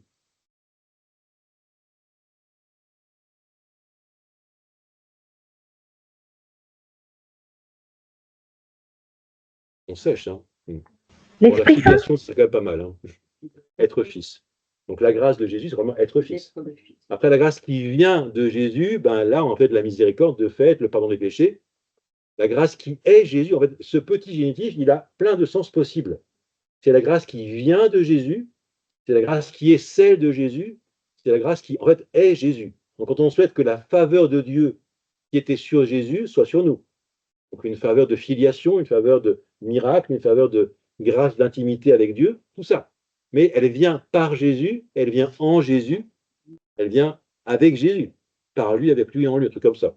Et donc, ce petit mot-là, la grâce du Seigneur, en fait, c'est beaucoup plus riche que ce qu'on pourrait imaginer. Donc voilà, il y a plein de choses à entendre dans ce qu'on dit au début de chaque messe, que la grâce du Seigneur Jésus-Christ, cette grâce, que la faveur qui vient de Jésus, la faveur qui est Jésus, la faveur qui est celle typiquement de Jésus, vous soit donnée. Il était plein de grâce, Jésus. Mais, donc, je vous ai, dans le dossier qu'on a distribué, il y avait ce document-là, qui détaille ce que j'ai dit hier sur Philémon, en nuançant que dans le préambule, on a en général une prière pour la santé, qu'on n'a pas chez Paul. On a l'action de grâce, Eucharisto, ça on l'a toujours chez Paul, sauf dans Galates. On a le souvenir devant les dieux, devant le Dieu, qu'on intercède, ça on l'a vu hier dans Philémon, puis qu'on a la joie. Vous voyez, ces 4 éléments-là typiques des lettres, vous avez dans le document qu'on vous a distribué hier, ben ça, notre préambule de Philémon, il coche 3 cases sur 4. Et puis, dans le corps, alors là, ce qui m'intéresse, c'est que entre le corps et le préambule, souvent, il y a un chevauchement. Ce n'est pas très net où le corps commence et où le préambule finit. Donc, il y a des choses qui sont reprises. Donc, mais cette expression-là, je veux que vous sachiez, frères, ça c'est typique de Paul aussi, enfin typique dans les lettres de Paul, ça on l'a très très fréquemment chez Paul. Et puis on a information, appel, exhortation, requête, c'est bien ce qu'on disait. Donc ça c'est la 3e page de ce qu'on a donné hier. Et puis la clôture avec les plans de visite. Prépare-moi une chambre, car j'espère vous être rendu bientôt. Donc là on est encore dans cette... Donc ça c'est typiquement dans les lettres. Donc là c'est quelqu'un qui a fait une analyse des centaines de lettres et qui a fait comme ça ce schéma de les lettres de l'Antiquité, qui ont un peu toujours la même structure, mais on n'a pas toutes les cases à chaque fois, on n'a pas tous les items à chaque fois. Et puis après, les salutations, en général, c'est « portez-vous bien », c'est signé, et puis nous, ce qui nous manque toujours, c'est ça, la date. Nos lettres n'ont pas de date, d'accord? Celles de Cicéron, elles ont une date. Celles de Sénèque, elles ont une date en général. Et donc, je vous renvoie à Jérôme Murphy O'Connor pour ceux qui veulent aller plus loin. Mais ce qui m'intéresse, c'est plutôt la question suivante. Donc, j'ai demandé de lire l'article de Régis Burnet sur la pseudépigraphie néo-testamentaire. Et en lisant, je trouve que c'est intéressant, parce qu'il y a une mise à jour actuelle des questions qui se posent. Pourquoi ça se pose? C'est qu'on a des questions sur l'attribution d'un texte à Paul, ou à Pierre, ou à Jacques. Voilà. Qu'on peut dire, donc, c'est que ce phénomène-là, donc, il y a d'abord dans la Bible des textes anonymes. Beaucoup de textes n'ont pas d'auteur. Hein? Je vous disais hier, les évangiles, Matthieu, Marc, Luc et même Jean, n'ont aucun auteur qui revendique que ce soit eux qui les aient écrits. Ni au début, ni à la fin. À la fin de Jean, c'est le disciple bien-aimé. C'est pratique. Hein? C'est qui le disciple bien-aimé? On ne sait pas. Parce que, en fait, le seul type dont on nous dit dans l'évangile de Jean que Jésus l'aimait, c'est Lazare. Parce qu'on dit Jésus aimait Lazare. Donc le seul dont on peut dire c'est un disciple que Jésus aime, c'est Lazare. Donc voilà, appelez ça l'évangile de Lazare si vous voulez. Mais bon, ce n'est pas le cas, on l'appelle l'évangile de Jean. Mais voilà, juste, c'est anonyme. Hein, il y a plein de textes anonymes. Ne sont pas anonymes les lettres, ni l'Apocalypse. L'Apocalypse, elle dit moi, Jean, votre compagnon, j'étais avec vous. Donc l'Apocalypse, elle est de Jean, d'un certain Jean. Paul, Jacques, Pierre, Jude ont signé des lettres. Mais on a, l'Ancien Testament, il y a plein de textes anonymes, puis il y a des textes pseudépigraphes. Si je prends, je vais juste finir ce point-là, puis après 2 questions. Si je prends un texte comme le psaume 50, le psaume 50, 51, le psaume de David, qui dit, il y a un chapitre disant, quand David alla voir le Seigneur après qu'il ait commis le péché avec Bethsabée, qu'on attend vers le voir, et donc il dit, oh pitié pour moi, dans ton amour, efface mon péché. Ok. Mais à la fin, c'est marqué quoi? Dans ton amour, rebâtis les murs de Jérusalem. Rebâtis les murs de Jérusalem. Alors là, je me dis, alors si c'est David qui écrit ça, il est prophète, parce qu'il ne les a pas encore prises. Il est à Jérusalem, il n'a pas détruit les murs. Et après, alors on offrira des sacrifices sur ton autel. Il n'y a pas encore le temple au temps de David. Et donc là, c'est un indice qui nous dit, au moins la fin du psaume, elle est post-exilique. Elle est après la destruction du premier temple. Donc là, on a un texte qui, au départ, est anonyme, et qui, on a mis un petit chapeau, tellement il est beau ce psaume, on dit, il est de David, on va le sauver ce psaume-là. Donc ça, c'est une logique d'un texte qui est un pseudépigraphe, il n'est pas de l'homme du roi David, il est attribué à David pour le sauver. Et ça, c'est la logique, à mon avis, de texte biblique, c'est, on a un texte génial, comment être sûr qu'il va passer à la postérité? On lui rajoute un tampon, c'est David. Il y a plein de psaumes, c'est comme ça. Ils sont anonymes, ces psaumes. Mais le titre qu'on rajoute, David, Salomon ou d'autres, ça c'est génial. Là, on ne va pas les laisser tomber. Hein. Un psaume de Salomon.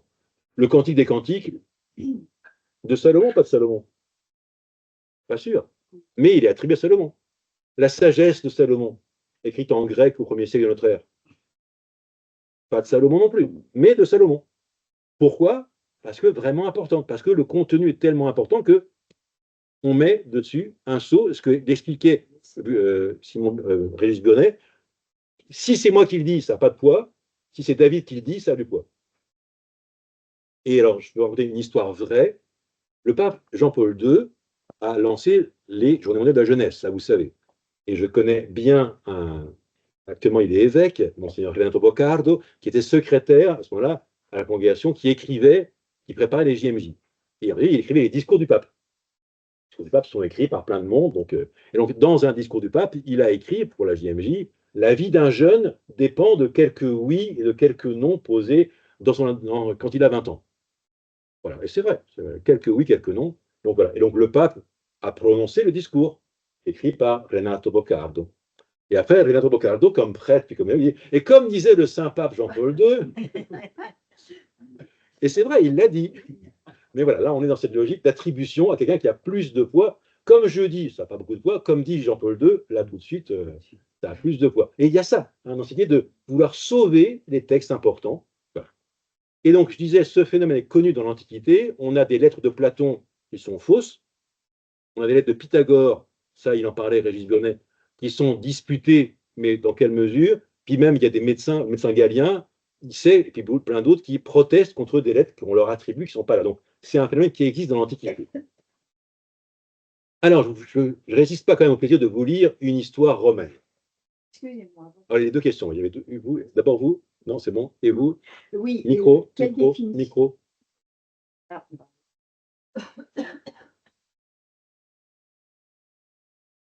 quelle définition vous donnez de ce mot pseudigraphie? Pseudépigraphie, Voilà. donc c'est écrire sous le nom d'un autre, Sous le nom de... sous un pseudonyme. Merci. Mais le problème, c'est que comme pseudos en grec, ça veut dire menteur, c'est un peu embêtant de dire ça. Voilà. Donc, sous le nom d'un autre, écrire sous pseudonyme. C'est comme le nègre avec l'écrivain. Ah non, les nègres, on ne sait pas qui c'est. Mais voilà. Là, par contre, Non. oui, oui. Donc, je vous lis le texte que vous avez là. Hein. Cette année-là, en creusant assez profondément à la terre au pied du Janicule, dans un champ qui appartenait au scribe Lucius Petilius, des cultivateurs trouvèrent 2 coffres de pierre longs d'environ 8 pieds sur 4 de large, dont les couvercles étaient couchés avec du plomb. Ces 2 coffres étaient en version grecque et latine, un qui contenait l'un, le corps de Numa Pompilius, fils de Pompo, roi des Romains, ça remonte donc à l'époque où il y avait les rois avant la République, et l'autre, les livres de Numa Pompilius. Au dire du champ les fit ouvrir après avoir pris conseil de ses amis. Donc, au dire du champ, c'est un scribe. Un scribe. Bon. Celui qui est sur inscription pour le cercueil de Numa fut trouvé vide. Oh, pas de chance, pas le moindre os, rien du tout. Sans aucune trace de corps humain ou d'aucune substance. Déjà ça, curieux. Mais c'était à si longtemps, forcément. Tout ce qu'il renfermait avait sans doute été anéanti par un laps de temps si considérable. Pas de soi. Quoique. Dans l'autre volume étaient 2 paquets ficelés et enduits de poids, contenant chacun 7 volumes, beau chiffre, 7 c'est bien, qui non seulement étaient bien conservés, mais paraissaient même être tout neufs. Alors là, normalement, vous devriez déjà sentir qu'il y a un problème. Hein. Bon, on continue. 7 volumes étaient en latin, ils traitaient du droit des pontifes, les autres écrits en grec avaient pour objet la philosophie telle qu'elle pouvait être décidée alors. Un historien, Valerius Antias, ajoute que c'est des livres de philosophie pythagoricienne, mais c'est assuré de l'historien apprenant qu'un mensonge officieux, bâti sur l'opinion généralement reçue que Numa était disciple de Pythagore. Donc là, on se dispute entre historiens. Ces livres furent d'abord lus par les amis du scribe, qui se trouvaient là au moment de la découverte. Bientôt, ils eurent un plus grand nombre de lecteurs et acquirent une certaine publicité. Quintus Petilius, préteur de la ville, donc une autorité, eut la possibilité de les lire. Il les emprunta à Lucius Petilius. Donc, ils n'ont pas de rapport. Hein. C'est Petilius, mais pas grave. Avec qui il était intimement lié. C'était lui qui, pendant la questure, avait fait entrer Lucius dans une écurie de scribes. Quand il eut parcouru l'ensemble des matières, il s'aperçut que la plupart des principes étaient contraires, occultes, établis. Donc la question, c'est le contenu. Là, c'est la dimension hérétique hein, du contenu. Des livres, oui, l'ancienneté tant qu'on veut, mais ce n'est pas ça qui compte. Ce qui compte, c'est le contenu. Et donc, il annonça à Lucius Petilius qu'il jetterait ses livres au feu, mais qu'avant de le faire, il permettait d'avoir pour la tous les moyens légaux.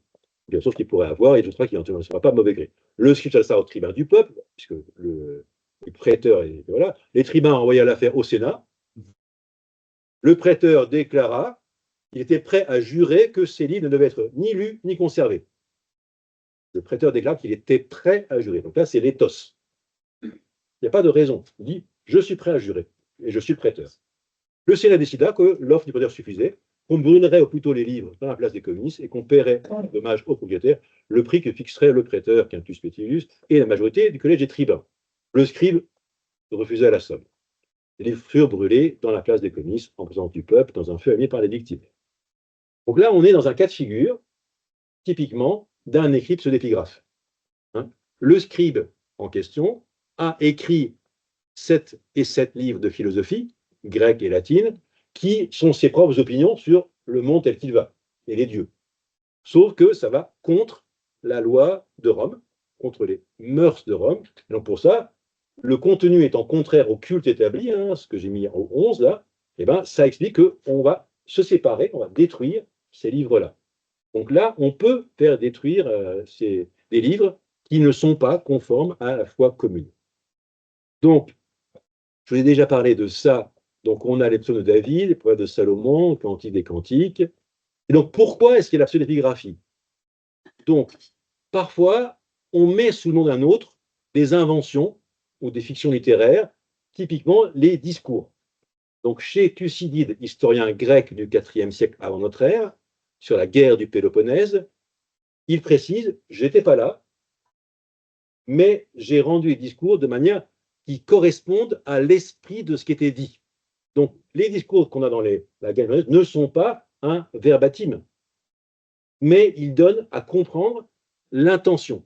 Et pour moi, chez Luc, dans les Apôtres, c'est aussi ça qu'on a. On n'a pas les mots, mais on a l'intention, parce que les discours de Luc sont beaucoup trop courts. Un discours, en réalité, ça fait beaucoup plus de pages que ça. Donc, ce qu'on a chez Luc, dans les Actes des Apôtres, c'est un discours qui est l'ordre de la fiction littéraire, mis sous le nom de Pierre, ou de Paul, ou d'Étienne, mais ça reste beaucoup trop court. Deuxième, on a déjà parlé des choses qui étaient anonymes, un psaume, qui sont devenus pseudépigraphes pour la tradition. Toute fable est d'Ésope, tout traité médical d'Hippocrate, etc. Et les psaumes sont de David. Sauf que non. Certains, oui. Après, elles sont des écoles philosophiques. Alors ça, c'est ce que conteste Burnet. Hein. Où elles sont les écoles, on ne sait pas trop. Donc là, donc Pythagore, Platon, et pour moi, Aristote aussi, il y avait cette dimension qu'on rend hommage à son maître en écrivant sous le nom du maître. Et puis après, il y a la question de gain ou de calomnie. Alors ça, il en parlait aussi Burnet. Et donc, il y a des histoires où quelques-uns veulent vendre des lettres pour faire de l'argent. C'est le cas de Galien. Les traités de médecine de Galien, on les vendait parce que le nom était intéressant. Donc, puisqu'on a une lettre de Galien, voilà. Et on a une histoire que je ne raconterai pas sur la correspondance amoureuse de Jules César et de Cléopâtre. Voilà, c'est ça. Et donc, ce que je note, c'est que dans l'Antiquité romaine, les lois ne condamnaient que la pseudépigraphie dans le cas de diffamation. Et que ça existe. Voilà. Après, il faut se protéger. On voit bien que la question se protège. Mais en tout cas, la question, c'est la condamnation, c'est ceux qui écrivent sous un autre nom, mais pas parce qu'ils écrivent sous un autre nom, mais à cause de la calomnie, de l'infamie, ad infamiam. Et donc, et Jean Blic, c'est un autre passage que ne citait pas Burnet, il dit qu'il est noble que les pythagoriciens aient tout attribué à Pythagore, se soucier que marginalement de rechercher une gloire propre pour leur propre découverte. Ça, pour moi, ça dit que les pythagoriciens, après Pythagore, ont mis le nom de Pythagore sur leur propre recherche. Bon. Tout ça pour dire qu'on a la question pour nos textes du Nouveau Testament, en particulier pour Paul. On a vraiment la question pour 6 des 13 lettres. Pour 6 des 13 lettres, il y a une question, savoir est-ce que c'est l'homme Paul qui les a écrits ou bien des disciples. Et c'est ça qui va se jouer. Mais dans tous les cas, ces livres-là ont été conservés. C'est ça qu'il faut tenir. Qu'ils soient de Paul ou qu'ils soient mis sous le nom de Paul, le discernement de l'Église les a mis dans notre Nouveau Testament. Donc, ils sont tous à considérer comme inspirés, mais historiquement situés dans des moments différents de la vie d'Église. Donc, tous inspirés par des hommes qui ont eu recours à ce moyen pour être entendus. Mettons qu'aujourd'hui, paraisse dans le Figaro une tribune de Charles de Gaulle aux Français sur le gouvernement de la France. Vous savez qu'il est mort. On vous l'a dit, hein? Oui. Oui. Mais si dans le Figaro, quelqu'un prend la plume au nom de Charles de Gaulle, c'est pour se faire entendre. Et pour penser que dans le temps où nous sommes, avec les questions politiques qui agitent la France aujourd'hui, eh ben, ça serait important qu'une figure d'autorité qui n'est plus là puisse dire quelque chose. Et pour moi, c'est ça qu'on trouve dans Éphésiens, dans 2 Thessaloniciens, probablement dans 1 Timothée et dans Tite. Cette figure d'autorité n'est plus là, Paul est mort, et qui peut parler à ce moment-là? Mais en tout cas, ces livres-là, ils sont tous inspirés. Et donc, ils enseignent, je reprends le Concile Vatican II, hein, il faut déclarer que les livres de l'Écriture enseignent fermement, fidèlement et sans erreur la vérité que Dieu, pour notre salut, a voulu voir contenue dans la lettre sacrée. Donc, c'est-à-dire, l'enjeu, c'est le salut. Le moyen, en un sens, ça peut être d'utiliser cette figure-là qui existe dans l'Antiquité. Même si Bionnet dit on est dans des mensonges, hein, Bionnet il va fort hein, dans son texte, mais pour moi, il y a cet enjeu de textes inspirés, de textes qui ont du sens pour notre salut, de textes qui ont un contenu théologique important et qu'on va garder parce qu'ils sont là, parce que l'Église a fait un discernement. Il n'y a pas l'évangile de Pierre, mais il y a la lettre de Jude, il y a la lettre de Jacques, il y a la lettre à Timothée. Ces textes-là, ils ont de l'importance pour notre foi et ils ont été discernés par l'Église. Hein, c'est l'Église qui a fait discernement. Ce qu'on a vu juste avant avec le scribe, bah, ça existe aussi dans l'Église. Hein. On a des actes de Paul écrits par un faussaire au IIe siècle. Et Tertullien nous raconte ça, IIIe siècle. Bon. Donc voilà, en tout cas, parce que l'écriture est utile pour enseigner, réfuter, redresser, former à la justice. Cet enjeu-là, hein, c'est ça l'enjeu de formation théologique et éthique que donnent ces textes-là, et ils y sont encore. Donc, oui, la question se pose, et on en reparlera pour l'examen, pour les 6 lettres, mais voilà, on a en tout cas cette question de la pseudépigraphie néo-testamentaire. Et il me reste 10 minutes pour boucler ce que j'ai à faire, on va y arriver. Donc, j'en viens maintenant à Paul. Première chose qu'on peut dire, c'est que Paul, assez tôt, ses lettres ont autorité. Comment est-ce que je sais ça? À partir du Nouveau Testament. Rien que ça.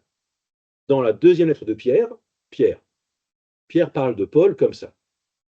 Il dit « Tenez la longanimité, donc la patience de notre Seigneur pour salutaire, comme notre cher frère Paul vous l'a aussi écrit. » C'est bien, non? Notre cher frère Paul. Là, ils sont réconciliés. Hein. Ils sont à Rome ensemble, on ne sait pas où. Bah. Selon la sagesse qui lui a été donnée. Donc, non seulement il est cher frère, mais en plus il est sage. C'est quand même bien, non? Là, c'est au niveau de la recommandation, c'est bien. Il le fait d'ailleurs dans toutes les lettres où il parle de ces questions, donc ces questions de la fin du monde, toutes les lettres. Alors ça, c'est important. On ne connaît pas une lettre de Paul, mais plein de lettres. Toutes les lettres où il parle, et de fait, voilà. Alors ensuite, la Bible dit que dans les lettres de Paul, il s'y rencontre des points obscurs. Si, je vous le dis, hein, la Bible affirme que chez Paul, il y a des obscurités. Bon. Et en plus, cette obscurité, les gens sans instruction, pas vous, hein, et sans fermeté, détournent leur sens. Comme d'ailleurs les autres écritures pour leur propre perdition. Donc là, ce que je retiens, c'est que, bon, Paul, c'est difficile, enfin, on va le voir, hein, mais que Paul est au même niveau que les autres écritures. Les autres écritures. Alors lesquelles? Peut-être les évangiles déjà, pas impossible, pour 2 Pierre, mais en tout cas, l'écriture sainte, en tout cas l'Ancien Testament. C'est que les lettres de Paul ont un statut de quasiment de canonisation déjà au sein du Nouveau Testament. On a l'affirmation, ces lettres-là sont lettres de sagesse reconnues par d'autres que Paul. Pierre, l'auteur de la 2 Pierre, moi je pense que ce n'est pas Pierre, hein, mais l'auteur de la 2e lettre de Pierre reconnaît que Paul, dans ses lettres, donne une vraie sagesse. Et après, comment est-ce qu'on les classe, ces lettres? Alors la question la plus simple, c'est de dire par date, ça serait logique, non? Par date. Sauf qu'on n'a pas les dates. Donc comment on fait qu'on n'a pas les dates? Eh bien, on fait 2 groupes, un groupe aux communautés et un groupe aux individus. Et dans chaque groupe, on va de la plus longue à la plus courte. Je répète, un groupe aux communautés, un groupe aux individus, et de la plus longue à la plus courte dans chaque groupe. D'où l'ordre qu'on a, par exemple, dans le Codex Sinaiticus, hein, qui date du IVe siècle. On trouve Romains en tête, qui est la plus longue, 16 chapitres, suivi de 1 Corinthien, et on rajoute 2 Corinthiens. Puis Galates, Éphésiens, Philippiens, Colossiens, 1, 2, et là, hop, surprise, Mais Hébreu fait combien de chapitres? 13 chapitres. Donc là, il y a un truc. On ne sait pas trop pourquoi elle ne devrait pas être là. Elle devrait être après Romain, comme dans le point 4, comme dans le P46, le papyrus 46 qui est du 3e siècle. Là, Romain est juste avant Hébreu. Là, c'est bon. Là, l'ordre est correct. Mais on sent bien que Hébreu pose problème. Donc là, dans le 4, on a l'ordre qui est bon. Le deuxième, c'est l'ordre qu'on a aujourd'hui. Hein. Celui-là, Romain, Corinthiens, ça, c'est l'ordre qu'on a aujourd'hui, où Hébreu se trouve placé à la fin. Et donc, on a 2 Romains à 2 Thessaloniciens, puis de 1 Timothée, 2 Timothée, Tite et Philémon. 1 Timothée 6 chapitres, 2 Timothée 4, Tite 3, Philémon 1. Donc, du plus long au plus court. Donc, on a un peu cette dimension-là au fur et à mesure. Et là, il y a des fois aussi où c'est Colossiens qui bouge. On a mis Colossiens à bouger par rapport à Philippiens et Hébreu, et encore à la fin. Donc, par rapport à Hébreu, prenons ensemble Hébreu 1.1. Et dites-moi qui est l'auteur et qui sont les destinataires, s'il vous plaît. Parce que si c'est une lettre aux Hébreux, on devrait avoir, comme toutes les lettres, qui est l'auteur. Donc prenez Hébreu 1.1 dans vos Bibles. Donc c'est juste après Philémon. C'est facile. Hein. Hébreu 1.1. Est-ce qu'on voit un auteur dans Hébreu 1.1? Est-ce qu'on voit un destinataire? Est-ce qu'on voit une salutation? Est-ce qu'on voit une action de grâce? Non. Donc, on peut dire, cet objet-là n'est pas une lettre. C'est autre chose. Alors là, vous allez tourner au chapitre 13, de la même lettre. 13, 22. 13, 22. Je vous demande, mes frères, de supporter cette parole d'encouragement. Et ce mot-là, parole d'encouragement, c'est la définition de la texte aux Hébreux. C'est un sermon d'encouragement. Hein? Ce mot-là, parole d'encouragement, c'est ça qui définit le texte qu'on a avant. C'est une parole, donc un logos, qui cherche à encourager la communauté. Donc c'est ça dont il s'agit. Donc ça n'est pas une lettre, c'est une parole d'encouragement, donc c'est un sermon. Et aujourd'hui, quand on lit dans la liturgie catholique, on ne dit plus lettre de Paul aux Hébreux, on dit lecture de la lettre aux Hébreux. On ferait mieux dire lecture du sermon aux Hébreux. Et aux Hébreux, ça pourrait dire. Mais attention, je continue le verset. Car je vous ai écrit brièvement, 13 chapitres, bon, je dois avoir l'habitude de faire plus que ça. Mais au verset 23, voici l'accroche avec Paul. Regardez bien. Sachez que notre frère Timothée a été relâché. S'il arrive assez tôt, j'irai avec lui. Saluez tous ceux qui vous dirigent, ainsi que tous les saints, celui qui vous salue. Que la grâce soit avec vous tous. Ah ben ça c'est une lettre. La fin, donc la tête, en gros on a un centaure, quoi. Hein, ça commence comme un discours, ça finit comme une lettre. Mais ça finit comme une lettre avec ça, un pourcentage quand même assez limité de lettres. Hein. C'est vraiment. Donc, il y a quelques mots à la fin qui mentionnent non pas Paul, mais Timothée. Et comme dans le monde habité, il n'y a qu'un seul Timothée, forcément c'est Paul. Là encore une fois, c'est très très peu solide, parce que la théologie d'Hébreu est très différente de celle de Paul. Donc, Hébreu, c'est un texte anonyme, c'est donc ce que j'appelle une parole d'encouragement, et ce n'est pas une lettre. D'où sa place après. Sauf que ça fait 14.